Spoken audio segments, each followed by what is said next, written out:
C'est Caroline qui travaille chez ActinVision et Nicolas qui est responsable performance serveur et BI chez MAPI qui vont animer aujourd'hui ce webinaire. Je vais passer la main à Caroline qui va commencer et après Nicolas vous présentera d'un point de vue très pratique comment MAPI utilise Tableau et Hadoop et comment ça leur a permis d'améliorer leur performance au quotidien. Caroline, c'est à toi. Alors, merci Eulalie, bonjour à tous et merci d'être présents. Alors, je voulais juste m'assurer que vous voyez bien tous mon écran d'abord. Quelqu'un peut me le confirmer? Oui, Caro, on le voit. Super. Donc, je vais commencer par présenter en quelques mots ActinVision. Voilà, donc créé il y a un peu plus d'1 an et demi, ActinVision est donc spécialisé en business intelligence, en visualisation de données et en big data. Les 3 cofondateurs se sont appuyés sur plus de 10 années d'expérience dans la BI pour créer donc ActinVision et suivre les évolutions de ce domaine. Nous sommes aujourd'hui centre de formation agréé. Nous avons des clients partout en France, en Allemagne, en Suisse et aux États-Unis. Voilà, donc au niveau de notre métier, il consiste en fait à accompagner nos clients dans la mise en place de solutions de pilotage utiles, utilisées et utilisables. Donc nous intervenons sur l'intégration de données, les applications décisionnelles et la restitution de données. Je vous ai mis quelques références de nos clients pour vous montrer un petit peu le spectre très large que nous avons. Nous avons à l'heure actuelle une 60aine de clients allant de la PME au grand groupe et dans tous les secteurs d'activité. Notre offre est conçue en fait pour être très souple et s'adapter à tous les besoins de nos clients à travers nos différentes expertises. Donc, nous avons des consultants certifiés, notre offre de conseil, nos formations et transferts de compétences pour les accompagner au mieux. Nous intervenons donc sur tous les sujets de BI, de data viz, également sur les outils complémentaires, à Tableau notamment. Donc notre valeur ajoutée sur Tableau se situe autour tout d'abord de notre expertise, mais également autour de Tableau, donc sur les outils complémentaires, notamment Alteryx.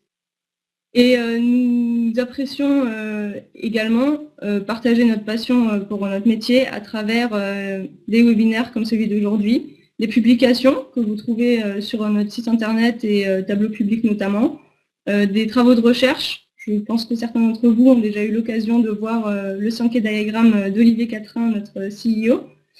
Et nous continuons à faire de la veille technologique pour suivre les évolutions du marché et vous accompagner au mieux dans ce domaine.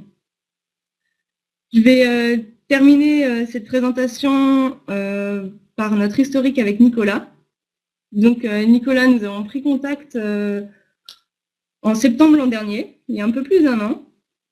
J'espère au passage que vous avez tous téléchargé l'application MAPI, que vous vous en servez, et si ce n'est pas encore le cas, n'hésitez pas à le faire à la fin de ce webinaire. Donc, suite à nos discussions avec Nicolas, ils ont décidé de choisir Tableau en janvier. Depuis ce moment-là, nous avons pu faire quelques événements ensemble, notamment en avril, un événement à Strasbourg pour le lancement de Tableau 9, avec un retour d'expérience déjà de Nicolas.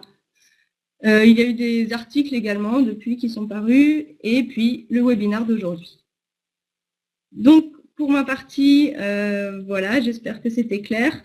N'hésitez pas à revenir vers moi si vous avez des questions, et je vais laisser la parole à Nicolas pour nous expliquer pourquoi et comment Tableau répond-il à son besoin. Merci à vous tous. Merci Caro, bonjour à tous. Alors, je switch d'écran. Normalement, vous voyez ma présentation sur vos écrans. Alors, n'hésitez pas à cliquer sur le petit bouton. Vous avez un bouton en bas à droite, Fit to Screen, ou sûrement un wording qui ressemble à ça.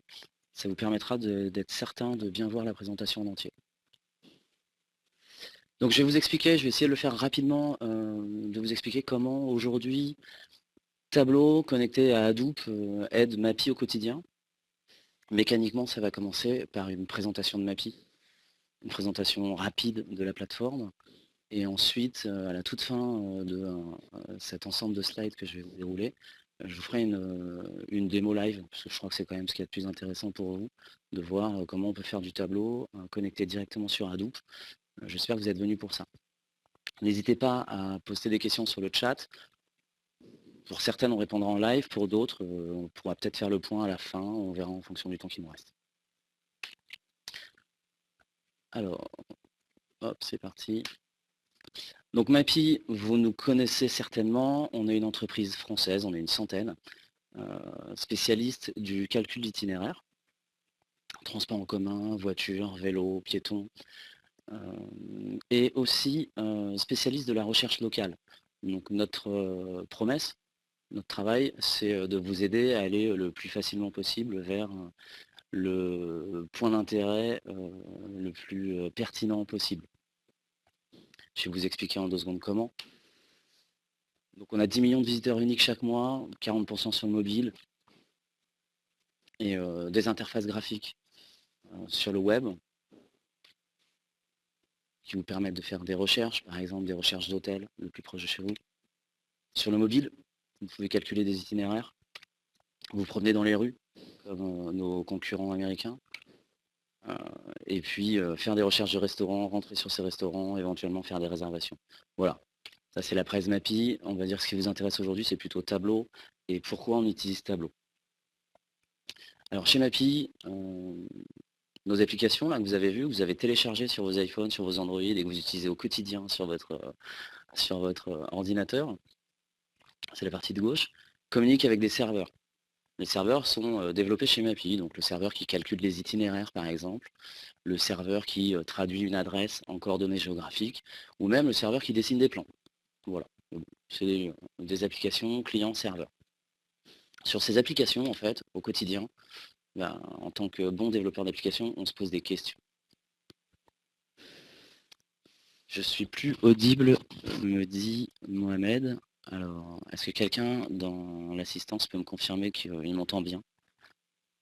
Ok, merci. Alors visiblement, il n'y a que vous, Mohamed, donc je suis désolé, vous avez peut-être un problème de connexion. C'est bon, merci. Donc on continue. Donc chez MAPI, en tant que bon développeur d'applications, que ce soit des applications mobiles, web, ou éventuellement sur nos serveurs, on se pose des questions. Les questions sont des questions plutôt techniques au départ. Est-ce que mon serveur de plan numéro 4 est aussi bon que les autres? Est-ce qu'il est aussi rapide que les autres?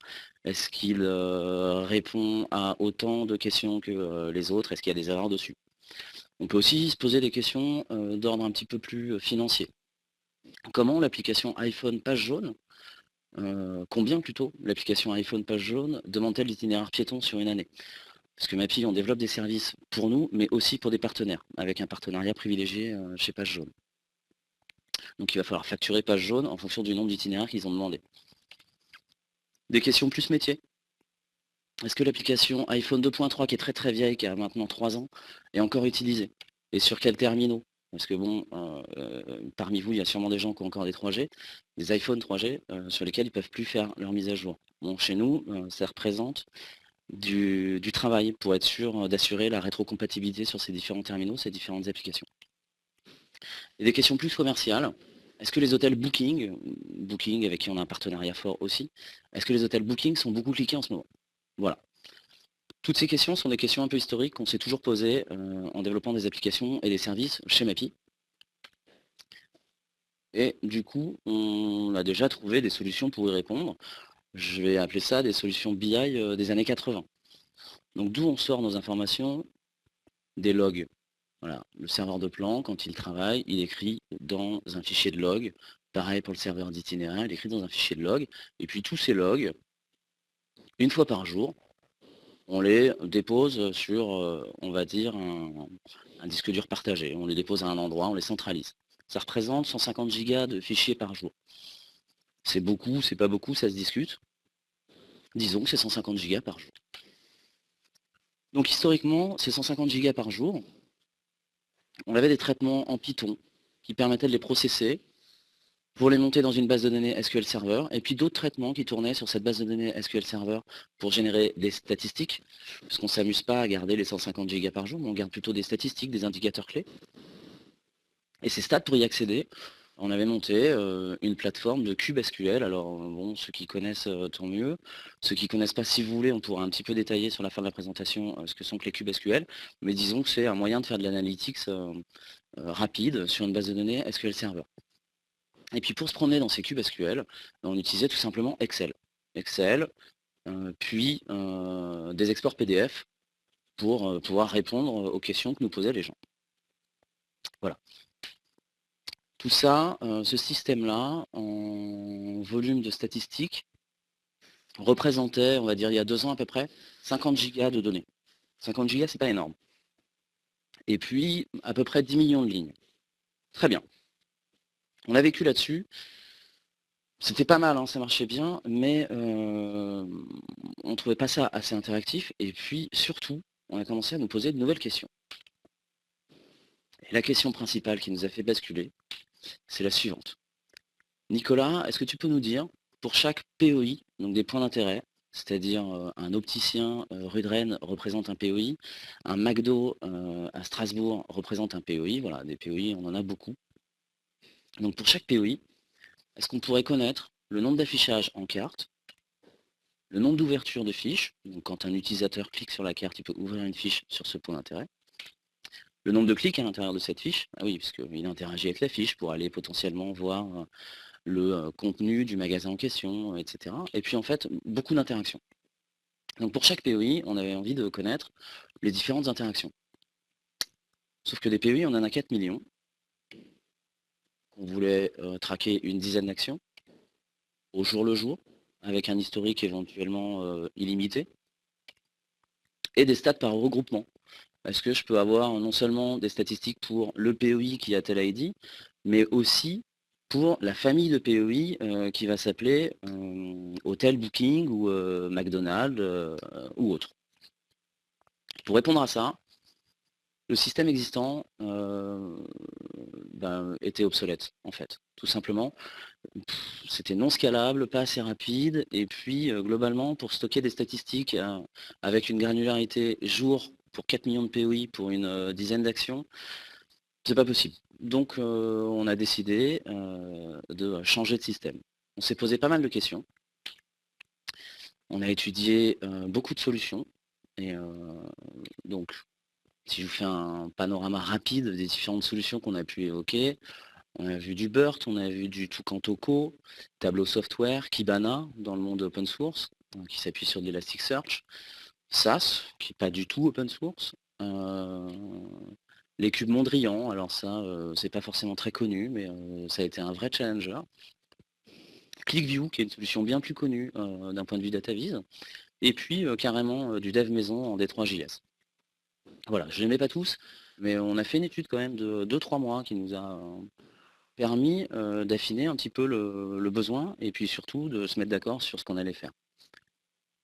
Très vite, on a réalisé que déjà on ne voulait pas que ce soit black box, donc on voulait savoir ce qui se passait dans le cœur du calcul de stats. On voulait que ce soit flexible, rapide, scalable. Et en réel, puisqu'on avait commencé déjà à faire quelques développements sur Hadoop chez Mappy, on a dit non mais en vrai, il faut que ça tourne et que ça puisse interroger une plateforme Hadoop. Alors si certains n'arrivent pas à suivre, n'hésitez pas à faire signe sur le chat ou à prendre la parole éventuellement du côté des organisateurs. Dites-moi si je vais trop vite, etc. Et donc voilà, pour affiner, dans notre étude, on s'est dit tout ça. Et puis en fait, on est rapidement arrivé à la conclusion que Tableau était la bonne solution. Il est performant, facile à prendre en main. Il permet une vraie liberté sur les datas, ce qui n'est pas le cas pareil. Bon, je ne vais pas citer les concurrents, mais clairement, du côté analyste, du côté des gens qui manipulent Tableau, c'est beaucoup plus simple que chez d'autres concurrents. Et enfin, Tableau est fun. Alors, je vous dis pas ça parce qu'on organise le webinaire avec Tableau, mais parce que je le pense, vraiment. Et jouer avec Tableau, c'est très marrant. Puis accessoirement, une raison qui nous a aussi fait basculer vers Tableau, c'est que Olivier de chez Acting Vision nous l'avait dit. Alors, il avait 3 mois d'avance sur moi, hein, parce que quand je l'ai appelé, quand ils nous ont contactés en septembre, au bout de 5 minutes, il m'a dit bon, la solution qu'il te faut, c'est Tableau. Puis on a quand même mené notre étude sans eux, et on est arrivé à la même conclusion que lui. Donc il aurait pu me faire gagner 3 mois si je l'avais cru, mais je me suis convaincu tout seul que effectivement Tableau était la bonne solution. Tableau, c'est notre outil DataVis aujourd'hui. Et si je vous mets en parallèle à ce qu'on avait avant, donc SQL, les cubes, Excel et les PDF, et bien en fait, aujourd'hui, on traite ces 150 Go par jour avec des process MapReduce, du Java développé à la maison. On les stocke, au lieu de les stocker dans des bases de données SQL Server, on les stocke en HDFS, donc en fichiers distribués. Au lieu d'y accéder avec des cubes SQL et de faire nos processing dans SQL Server, en fait, nos processing et notre access se font via Hive, pour ceux qui connaissent, Spark in Memory, et puis une brique qu'il a fallu ajouter devant pour vraiment accélérer la totalité du système, qui s'appelle galactica.io. On pourra rentrer dans le détail si vous voulez à la fin de la présentation.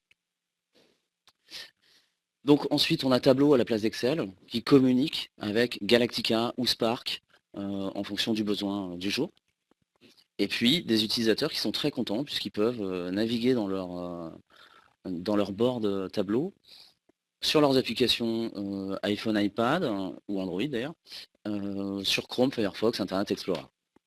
Bon, on en a profité pour ajouter des nouvelles sources, parce qu'on s'est dit, ben, finalement, les sources de log, c'est pas suffisant, donc on est allé chercher d'autres sources, que je vais pas forcément détailler maintenant, pour arriver aujourd'hui à une base de statistiques, donc je parle bien juste des stats dans lesquelles on va naviguer, qui pèse à peu près 1 Tera 5, et qui contient, on va dire, à la louche, 3 milliards de lignes. Donc 3 milliards de lignes pour se promener là-dedans, alors je ne sais pas si vous avez déjà posé la question, mais c'est un vrai sujet. Bon. Voilà, là vous avez une overview de ce qu'on fait chez Mappy, des applis, des serveurs, on calcule les stats dessus. Avant, on calculait selon un certain moyen, maintenant on le fait autrement, avec Tableau sur Hadoop. Donc je peux vous montrer des impressions écran un petit peu de ce qu'on a fait, des différentes interfaces graphiques. Une première, c'est nos 4 millions de POI, en fait, où sont-ils? Ils sont là. Donc avec Tableau, en quelques clics, on peut très facilement monter une carte qui montre où sont les POI. On peut cliquer dessus pour éventuellement dire, ok, quel type de POI, ou plutôt d'où viennent-ils? Voilà, si je clique sur page jaune, ça va me montrer que les POI de type page jaune. Quelle catégorie? Est-ce que c'est plutôt des commerces ou des restaurants ou des pros et habitats? Et puis surtout, une fonctionnalité qui est pas mal dans Tableau aussi, c'est qu'on peut lancer des recherches. Donc je vais dire, ok, je veux que les POI de type Darty. Bon, très bien. En cliquant ici, je vais avoir très vite les POI que Darty. Cette interface là que vous voyez là, elle a coûté à peu près 10 minutes à mettre en place. On peut monter d'autres interfaces un peu plus marrantes aussi. Alors celle-ci, c'est une interface qui nous permet de suivre un peu nos power users dans le cadre direction partenaire. Je ne vais pas rentrer dans les détails des statistiques que vous pouvez voir là, mais disons qu'on fait des vises un peu marrantes très rapidement aussi sur Tableau. On a des études autour de les gens qui font des réservations hôtels chez Mappy. Est-ce qu'ils le font plutôt longtemps avant d'aller séjourner dans l'hôtel? Est-ce qu'ils séjournent plutôt la semaine ou le week-end? Combien de jours ils ont réservé? Est-ce que c'est plutôt pour le plaisir ou pour le travail, etc. En fonction du support, bien sûr. D'autres interfaces, alors celle-ci c'était un challenge qu'on s'est lancé. Est-ce qu'on peut tracer des itinéraires dans Tableau? On peut en fait. Donc là vous avez sur une demi-journée, je pense, ou même beaucoup moins que ça, sur un petit volume d'itinéraires, les différents itinéraires de 10 à 80 km qui sont dessinés sur la carte là. C'est un challenge qu'on s'est lancé en tant qu'utilisateur Tableau. des outils internes, voilà, beaucoup de stats. Ça nous a vraiment simplifié l'accès à la stat au quotidien. Dans Tableau, on peut aussi faire l'intégration d'un site externe. Donc là, on est clairement sur une appli Tableau et au clic sur un point d'intérêt, ou plutôt sur un type de point d'intérêt, on peut ouvrir Mappy pour dire, bon ben voilà, montre-moi dans Mappy les POI qui correspondent. Pareil, c'est une interface graphique qui a mis entre 10 et 15 minutes à être mise en place.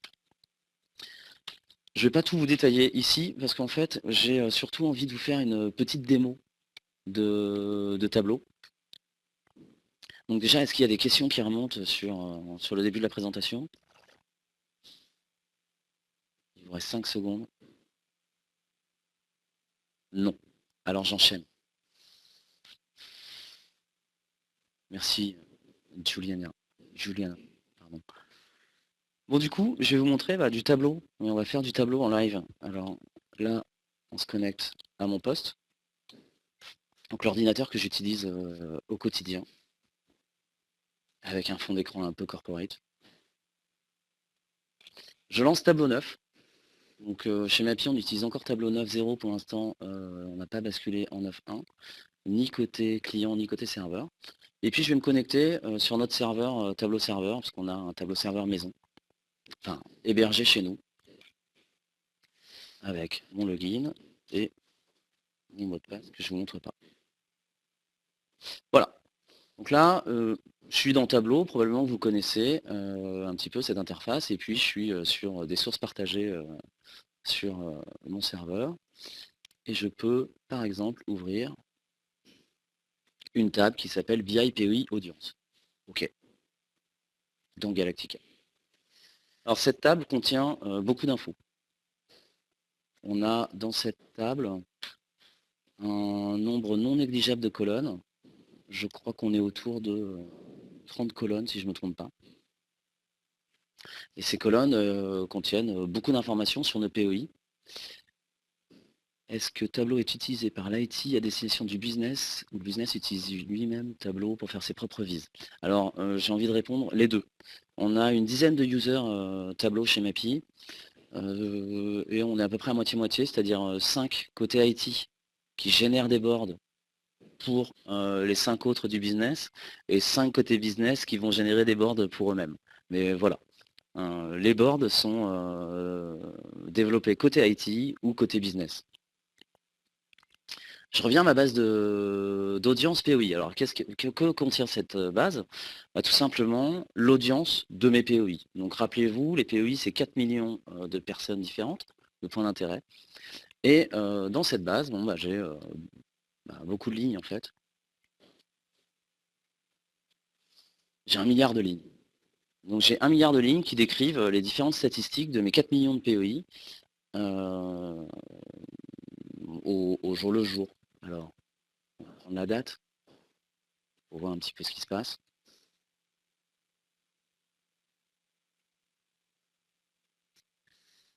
Donc là, bon, on va mettre le jour, voilà. On a de la statistique d'audience POI d'avril à octobre. On s'arrête, si tout va bien et que les process se sont bien passés, on s'arrête à hier, sachant que la journée d'aujourd'hui, on ne va pas la compter. Mais voilà, on s'arrête bien à hier. On a la donnée du 15 octobre dans cette table. Donc là, vous allez me dire, oui, ok, ça ne me parle pas trop. C'est vrai. Donc plutôt que de vous afficher un nombre de lignes, je vais plutôt vous dire que les affichages chez Mappy sont de plusieurs types. C'est ce qu'on appelle le tag ID chez nous. Et puis on va un petit peu épurer parce que ça ne va pas forcément vous parler. On va en garder que 3. Donc là, dans la suite de la démo, on va jongler avec différents termes. Donc le point d'intérêt, le tag ID et la date, la ville, des choses qui sont un peu plus parlantes. Le tag ID, c'est comment sont consommés nos POI. Donc lesquels sont remontés en carte, pour lesquels voit-on leur adresse de visible, et puis avec lesquels est-ce qu'on a interagi. Donc là, j'ai le nombre de lignes. Alors ce qui m'intéresse, c'est plutôt le nombre d'interactions. Là, en interaction, on gonfle un petit peu. En stat, on est sur du 300 millions mois. OK. Donc là, voilà. Bon, j'ai de la stat d'affichage. Je vais maintenant faire une petite carte. Donc on va afficher une carte des régions. Puis on va dire qu'on va regarder un petit peu quelles sont les régions qui sont les plus cliquées, ou pour lesquelles il y a le plus d'interaction avec les points d'intérêt. Bon, ça a l'air d'être l'Île-de-France. Et puis, il y a une notion qui est intéressante dans le point d'intérêt, c'est la rubrique. La rubrique, c'est de quel type est ce point d'intérêt.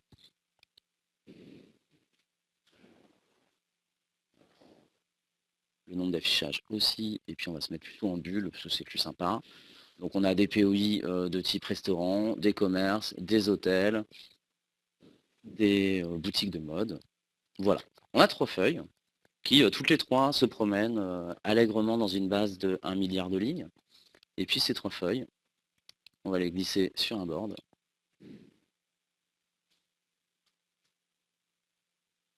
Voilà.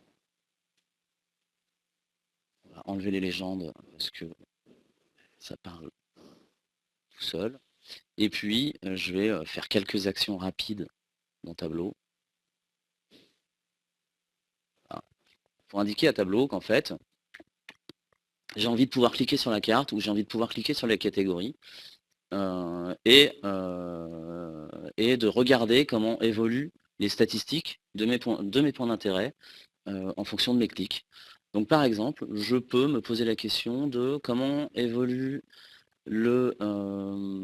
l'audience des POI Resto et Bar en Bretagne.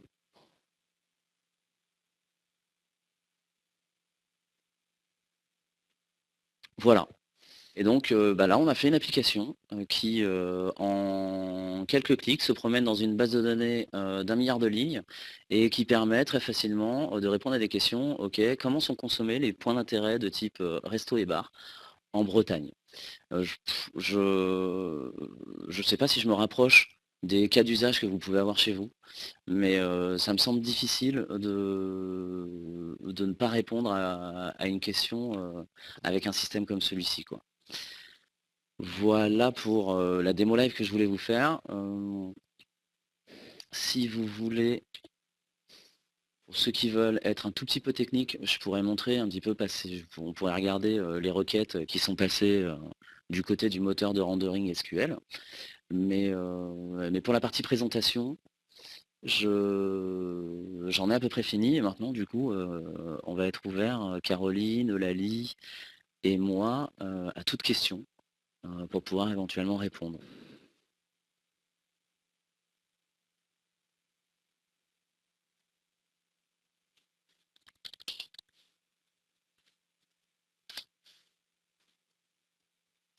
Alors, est-ce qu'on a des questions qui remontent?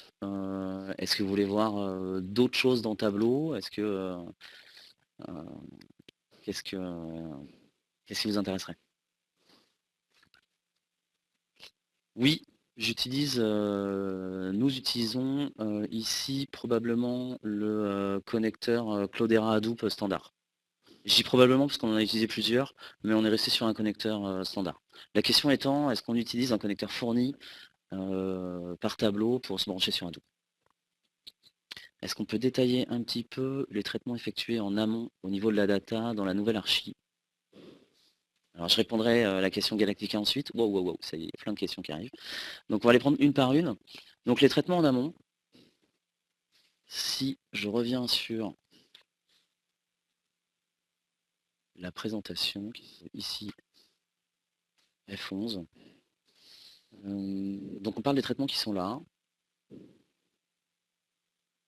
En fait, c'est du processing. Donc en entrée, on a 150 Go de log brut, donc des fichiers texte. Et puis on a des jobs MapReduce, donc du Java, qui vont agréger ces fichiers texte pour sortir les statistiques qui nous intéressent. Un exemple très simple. Le serveur de plan traite 3000 requêtes par seconde.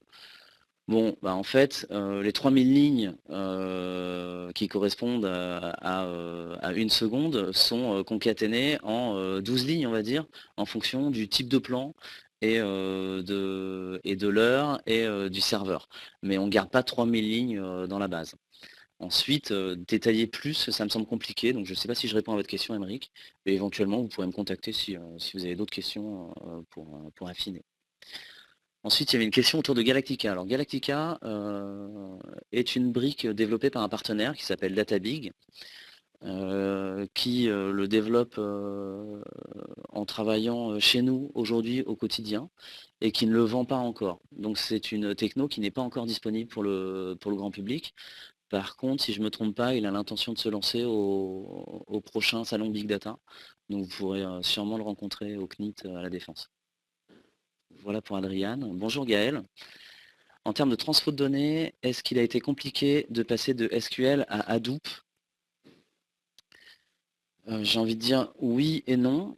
On avait déjà en fait pour la partie processing, on avait déjà du code qui traitait les logs en Python pour les monter en SQL. Bon, basculer ce code en process Java, ça n'a pas été si compliqué que ça. Et non, c'est du dev. Non, mais ça n'a pas été compliqué. Le vrai sujet a plutôt été dans la rapidité d'accès à la data. Et c'est pour ça qu'on a mis Galactica en place, puisque dans Spark, les temps de réponse que vous avez vus là, qui sont du quasi interactif, je pense qu'on est autour de la centaine de millisecondes.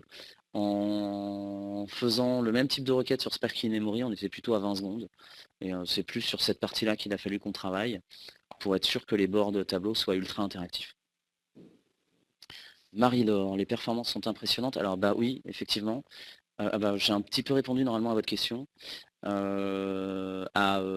ISO requête, sur Hive, on est à peu près à 2-3 minutes la requête. Sur Spark, 20 secondes, quand la table est en mémoire. Sur Galactica, une centaine de millisecondes à tout casser. Je pense que c'est comparable, voire un peu mieux qu'un HP Vertica. Mais ça, il faudrait que je fasse des benches. Quelles sont les caractéristiques des postes sur lesquels sont installés Tableau Desktop? Alors si on prend mon poste perso, celui avec lequel j'ai fait la démo tout à l'heure, il me semble que j'ai 4 corps, donc 4 CPU et 16 Go de RAM. En réel, 8 Go aurait probablement suffi, mais je suis un gros consommateur de tableau, donc j'ouvre 4, 5, 6 boards en parallèle. Du coup, 16 Go de RAM était bien. Mais c'est pas une machine de guerre. Tableau est utilisé actuellement par une dizaine de personnes. Est-ce qu'on compte le déployer à un plus grand nombre? On va rester pour l'instant sur une population plus restreinte pour de simples problématiques budgétaires. Le cœur de métier de MAPI, c'est de faire de la carte, de l'IT, du POI. Et du coup, en tant que PME française, on n'a pas énormément d'argent. Donc on a limité le nombre de licences Tableau. Voilà, j'espère que ça répond et que Tableau m'entend. Luc, en tout, combien de dimensions et de métriques traitez-vous? Alors ça, j'ai un de mes techs avec moi, donc probablement il sera capable de répondre à cette question. On a une quarantaine de dimensions, donc les dimensions, ça va être des colonnes. Et voilà, 40. En tout, combien de dimensions et de métriques vous traitez? 40 dimensions sur une quinzaine de fermes métiers différentes. Donc ce que j'appelle métier, ça va être le calcul les statistiques sur le serveur de plan, les statistiques sur le serveur de POI, les statistiques sur les POI eux-mêmes, l'audience de POI. Voilà, ça c'est 3 métiers différents, puis on en a plein d'autres en fait, l'itinéraire, la loc, etc. Voilà pour Luc. Valérie, comment se passe le partage des vises tableau? Pour les 10 utilisateurs, en fait, soit on se partage des fichiers tableau desktop à travers un gestionnaire de version, donc de type Git, soit on s'envoie des liens vers des vises qu'on a pu monter sur notre, publier sur notre tableau serveur, donc des petites applis web, quoi. Quel type, donc Aymeric, question, quel type de solution Hadoop avez-vous utilisé pour monter cette archi?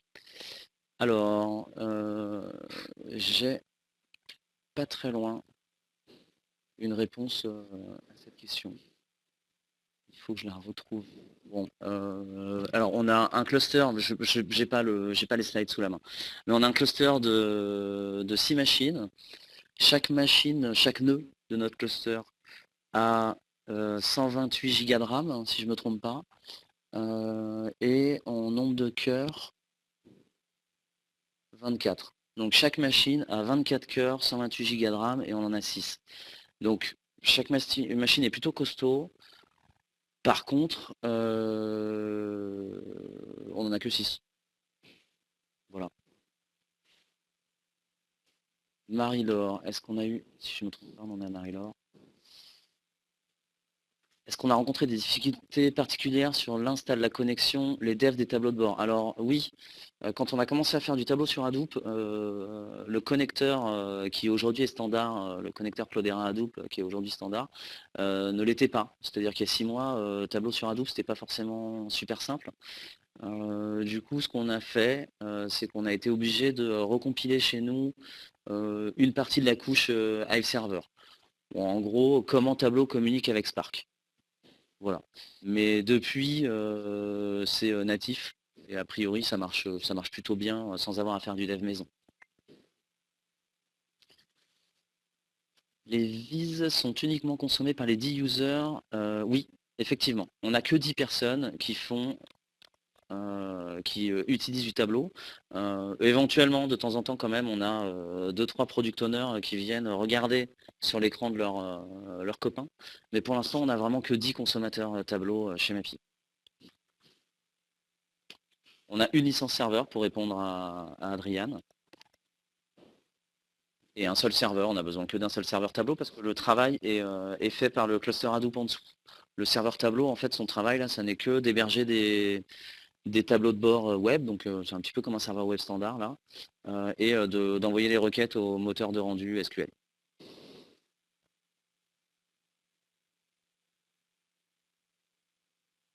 Et aucun rapport avec Tableau. Alors l'outil utilisé pour faire la presse en cours s'appelle impress.js.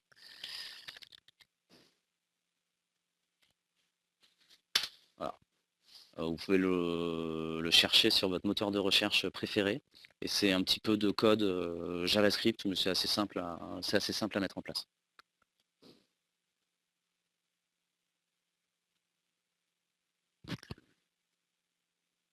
Est-ce que le reporting sur Tableau a abouti à des décisions business? Oui.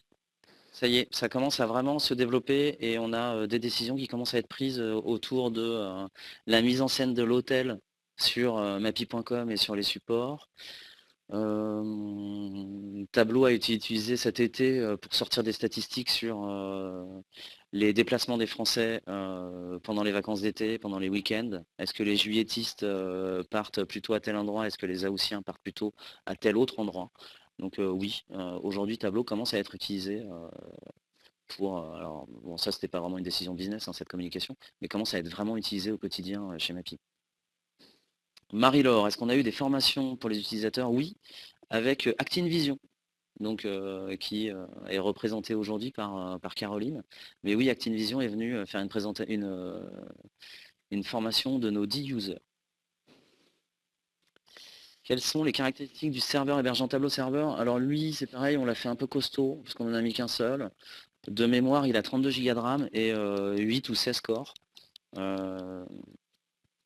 Mais sur tableau.com, vous aurez les infos de caractéristiques techniques minimales à mettre en place sur un tableau serveur.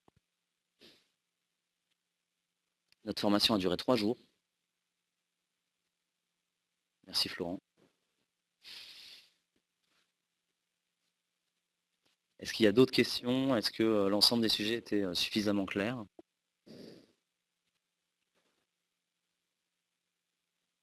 Eulalie a raison, hein. Sur le partage de tableau de bord, on a choisi nous de partager sur notre plateforme interne. En réel, vous pouvez aussi publier les tableaux de bord sur Tableau Community.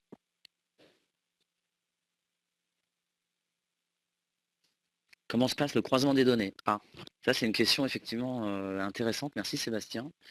Alors j'ai 2 réponses à cette question. La première, c'est qu'on fait beaucoup de choses dans la préparation de data. Et concrètement, sans trop rentrer dans les détails techniques, un des choix forts qu'on a fait chez Mapi, c'est de stocker des tables dénormalisées. Donc concrètement, d'éviter un maximum de jointures à la volée. Ensuite, dans Tableau, en fait, on peut aussi organiser des jointures sur des sources. Et c'est assez facile en fait de prendre deux tables et de dire à Tableau, bon, bah, ces deux tables vont être reliées par la date ou l'ID du POI ou, n'importe quelle colonne qui aura un sens métier chez vous. Mais Tableau permet vraiment très facilement de faire ce genre de choses.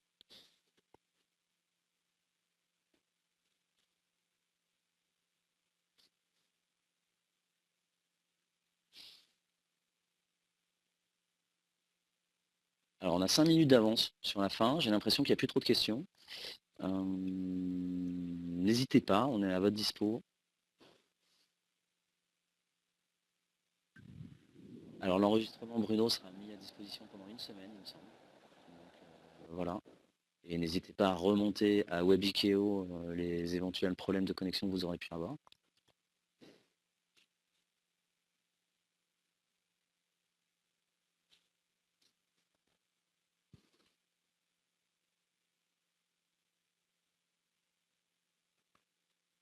Et aussi disponible sur les sites de Tableau. Très bien.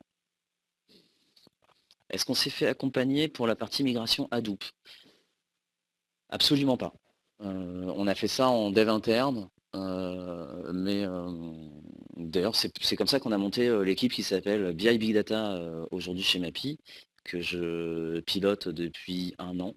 Mais la migration Hadoop et la migration Tableau et puis tout ce qu'on a pu mettre au milieu, c'est du travail maison. Sans accompagnement. Le seul accompagnement qu'on ait pu avoir là-dessus, c'est la formation ActineVision et puis le conseil ActineVision quand on a cherché des solutions, mais c'est tout.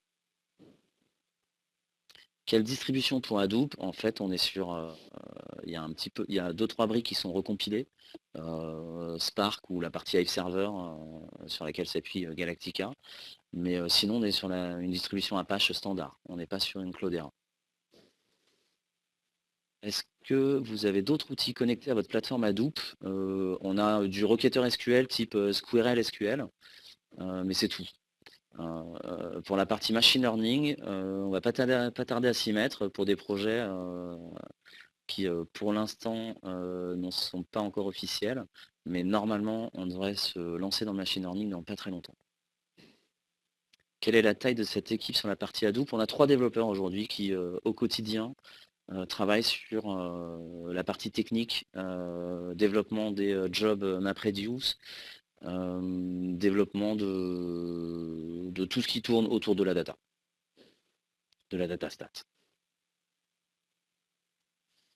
Est-ce qu'on compte exploiter un serveur pour nos cartes? Alors, oui, en fait, sur la fin de l'après, je ne sais pas si vous avez vu, mais ça, je peux y retourner très facilement. On va vite. On a fait une tentative d'utilisation de la carte MAPI en fait, tout simplement. Dans Tableau, parce que quand on fait des démos ou qu'on montre à la direction par exemple des statistiques sur les cartes, c'est sympa d'avoir d'OpenStreetMap, mais on est chez MAPI, on fait notre carte. Donc en fait, on est en train de travailler à mettre en place de la carte MAPI dans Tableau. Pour l'instant, je ne sais pas si vous vous en rendez compte, mais là c'est très étiré. Voilà à quoi ça doit ressembler, hein. La France ressemble plutôt à ça dans les bonnes projections. Pour l'instant, quand on appelle une carte MAPI dans Tableau, ça ressemble plutôt à ça. On est en train d'y travailler là en ce moment même. Et ça devrait plus trop tarder. Par contre, il est très peu probable que ce soit disponible pour le grand public. Ce sera d'abord à usage interne. Ensuite, peut-être qu'on discutera d'un partenariat avec Tableau. Ça peut se discuter. Pour que toutes les entreprises françaises qui utilisent du Tableau puissent utiliser de la carto française, développée à côté de chez vous par vos voisins.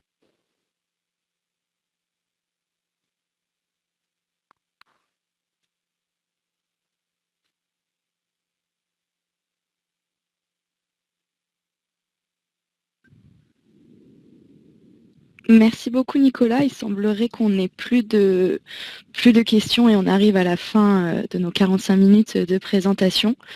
C'était vraiment très très intéressant.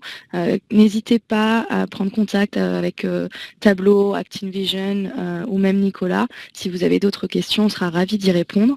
Un grand merci pour votre présence aujourd'hui et je vous dis à bientôt sur notre série de webinaires qui continue sur le site Webikeo. Bonne journée.